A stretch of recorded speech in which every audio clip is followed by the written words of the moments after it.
বিজেপিৰ আমাৰ একো লোকচান নাই।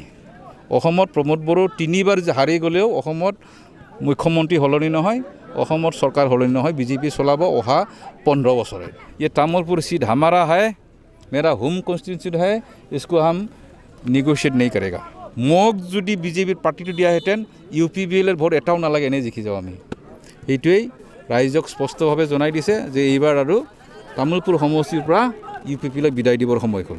বিজেপিৰ আমি অৱমাননা কৰা নাই, অসন্মানো কৰিব বিচৰা নাই, কাৰণ বিজেপিৰ চিম্বলেই নাই। ইয়াতো মই ক'ম যে প্ৰমোদ বড়ো ডাঙৰীয়া মই ধন্যবাদ জ্ঞাপন কৰিছোঁ। অতিশয় দুৰ্বল প্ৰাৰ্থী বাছি তাৰ যে আদৰ্শ প্ৰধানমন্ত্ৰী নৰেন্দ্ৰ মোদীৰ 20 বছৰীয়া একেটাৰ শাসন, মুখ্যমন্ত্ৰী হিচাপে প্ৰধানমন্ত্ৰী হিচাপে হেমন্ত বিশ্ব শৰ্মাৰ কৰ্মদক্ষতা কৰ্ম নিপুণতা, সেই বিষয়টো মূল যেতিয়া বিজেপিৰ এক্সিকিউটিভ মিটিং হয় ইয়াৰ আগতে আলোচনা কৰা হয় যে ভাৰত মাতা কি জয়, তাৰ পিছত চিম্বলটো ফদুম ফুল। কিন্তু আজিৰ দিনত ফদুম ফুলৰতো চিন চাবে নাই, নহয় জানো? গতিকে আকৌ বোলে ট্ৰেক্টৰহে দিব লাগে। ক'ত নৰেন্দ্ৰ মোদীৰ আদৰ্শ, ক'ত প্ৰমোদ বড়োৰ ট্ৰেক্টৰৰ আদৰ্শ, হয় না নহয়? ট্ৰেক্টৰনো ক'ত আছিলে? আমি যদি BPৰ পৰা ওলাই নাহে ট্ৰেক্টৰটো চিন চাবে নাই। UPPL এইবাৰহে, আৰু কেতিয়াবা UPPL, কেতিয়াবা VDF, কেতিয়াবা PCR, নহয় জানো? গতিকে ছাত্ৰ সন্থাৰ দ্বাৰা পৰিচালিত এখন ৰাজনৈতিক পাৰ্টি একেসকলৰ চিন্তাধাৰা সংকীৰ্ণ হ'ব। গতিকে একেসকলৰ পৰা আমি কোনো এক্সপেক্ট নকৰোঁ, ৰাইজে আমি কোনো আশা নকৰোঁ। কি কৰিছে কি কৰা নাই, যোৱা 8 মাহৰ যি ৰিজাল্ট দিছে, নহয় জানো?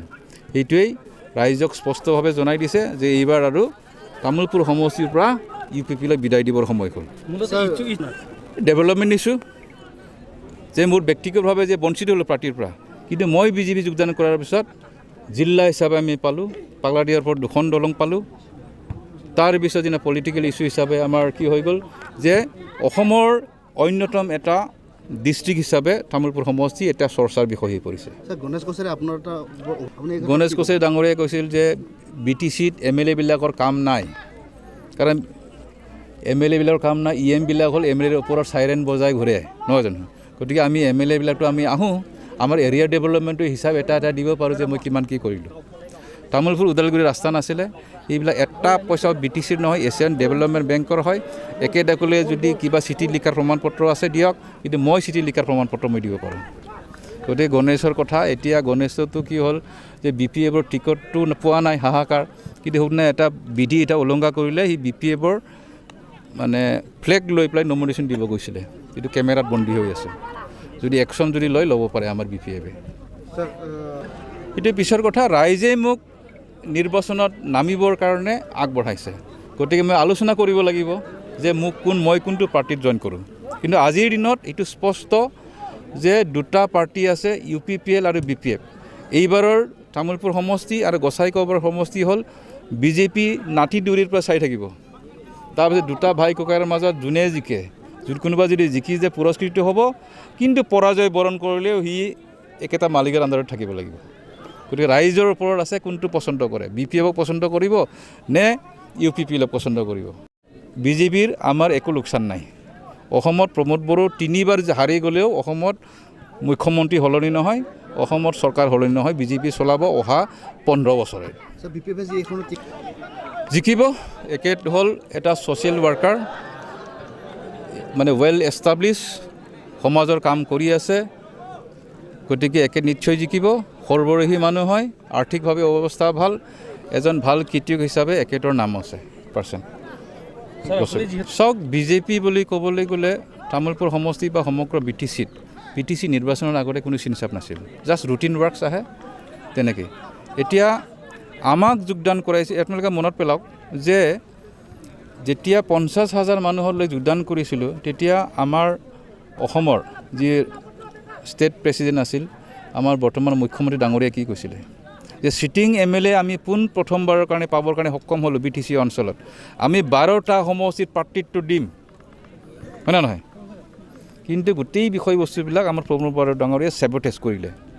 তেওঁ ষ্টেট সভাপতিৰ লগতে আলোচনা কৰা নাই, চিধাকৈ দিল্লীত গৈ পেলাই ক'লে ये तामुलपुर सीट हमारा है, मेरा होम कॉन्स्टिट्यूंसी है, इसको हम निगोशिएट नहीं करेगा। এতিয়া আপোনাৰ ষ্টেট সভাপতি কি ক'ব, অসমৰ মুখ্যমন্ত্ৰী ডাঙৰীয়াই কি ক'ব? গতিকে একেতে যি জবান দিছিলে যে সুন্দৰভাৱে তামুলপুৰ সমষ্টিত বিজেপি আপুনি খেলক, দাদা মোক কোনোমতে জিকাই দিয়ক, নহ'লে আগে পিছে আৰু ইউ পি পি এল কোনোবা হিচাপত ৰাখে নেকি? ইউ পি পি এল মানে আগতে আমি ছাপ্ৰ NDP বুলি ভাবোঁ, BPF মানে হ'ল প্ৰ BLT। ৰাইজে মেক্সিমাম ৰাইজ আছিলে কিবাৰ লগত, BPF লগত। যোৱা নিৰ্বাচনৰ স্পষ্ট কথা, আমি যদি ওলাই নাহিলে 17টা ছিট পাইছিল, 17 ছিটছ। গতিকে মোৰ চেলেঞ্জটো আছিলে, আৰে ভাই আমাক ইউ পি পি এলৰ ভোট নালাগে, মোক যদি বিজেপিৰ পাৰ্টিটো দিয়াহেঁতেন ইউ পি পি এলৰ ভোট এটাও নালাগে, এনেই জিকি যাওঁ আমি। এইখিনি চেলেঞ্জ মই দিছিলোঁ। ছাৰ বিগত যি MCLA আপোনাক বৰ্তমান এৰাই চলিছে নেকি ছাৰ, কি ক'ব? একেসকলৰ কথা একেদৰে বিজেপি কৰিছে। অহা এইটোৱেই লাষ্ট, অহাবাৰ কোনো MCLA বিজেপি পাৰ্টিটো নিদিয়ে, MLAও নিদিয়ে, MP ও নিদিয়ে। আৰু আজিৰ দিনৰ আমাৰতো মূল উদ্দেশ্যটো হ'ল আমাক MP জিকাব লাগিব। MP জিকিব লাগিলে আমি ইউ পি পি এলৰ লগত হাত মিলালে বিজেপি MP নাপাব অহাবাৰ। গতিকে MP জিকাৰ প্ৰস্তুতি আৰম্ভ। এইবাৰ নিৰ্বাচনেই হ'ল, আহি থকা MP নিৰ্বাচনৰ প্ৰাৰম্ভিক কাম হ'ব। গতিকে কেৱল ইউ পি পি এলৰ ওপৰত নিৰ্ভৰ কৰি পেলাই আমি কোকৰাঝাৰ লোকসভা সমষ্টি, আমি মংগলী লোকসভা সমষ্টি আমি MP নাপাম। চিটুটাৰ পৰা 11টা MP দিব লাগিব। তাৰপিছত তৃতীয়বাৰৰ কাৰণে ভাৰতবৰ্ষত বিজেপি চৰকাৰ আহিব। বিভিন্ন এংগেলত উঠিছে, নিশ্চয় যেতিয়া উইড্ৰলৰ সময় আহিব তেতিয়া দেখা যাব কোন থাকে কোন নাথাকে, তাৰপিছতহে কম মই। মোৰ ফালৰ পৰা কোনো ক্ষতি নহয়। মোৰ হ'ল যে কাৰণ BPFৰ অফিচিয়েল পাৰ্টি নাই, তাৰ পিছত 90% বিজেপি অসন্তুষ্ট। যিসকল বিজেপিয়ে শপত খায় শ্যামা প্ৰসাদ মুখাৰ্জী, দীনদয়াল উপাধ্যায়, ভাৰত মাতাকে জয় বুলি ক'ব, তাৰপিছত ট্ৰেক্টৰত ভোট দিবলৈ যাব, একেসকলৰ পৰা মই নাপাম। বাকী যিসকল প্ৰকৃত বিজেপি একেসকলৰ পৰা মই ভোট পাম। আৰু আমি প্ৰকৃত বিজেপি, যে বিজেপিৰ টিকেটৰ কাৰণে, বিজেপিক শক্তিশালী কৰিবৰ কাৰণে BTCত আমি প্ৰতিবাদ কৰিছোঁ। আৰু কেৱল ইয়ে নহয়, বিজেপিক আমি প্ৰতিষ্ঠা কৰিছোঁ BTCত মই যেতিয়া BPFৰ পৰা ভাৰ্টিকেল স্পীড আপ হৈ পেলাই জেনেৰেল ছেক্ৰেটাৰী হিচাপে মই বিজেপি যোগদান কৰিছোঁ। তেতিয়াৰ পৰাহে বিজেপি স্পষ্ট ৰূপত। তেতিয়াই বহুতে ক'লে মই 6 বছৰৰ আগতে বিজেপিত আছিলোঁ, কিছুমানে ক'লে মই 7 বছৰৰ আগতে আছিলোঁ, তেনেকৈ আৰু। গতিকে নিশ্চয় আপোনালোকে চবেই জানে 50,000 মানুহৰ উপস্থিতিত সাক্ষীত মই বিজেপি যোগদান কৰিছিলোঁ। চাওক, এইটো যদিও যি বুজি পাওক, বিজেপিৰ আমি অৱমাননা কৰা নাই, অসন্মানো কৰিব বিচৰা নাই, কাৰণ বিজেপিৰ চিম্বলেই নাই, ক'তো অসন্মান কৰাৰ কথাই নাহে। গতিকে বিজেপি চিম্বল থকাহেঁতেন, বিজেপিৰ চিম্বল থকা স্বত্তেও যদি বেলেগ নিৰ্বাচন খেলিলেহেঁতেন, তেতিয়া that disciplinary action will have been more applicable.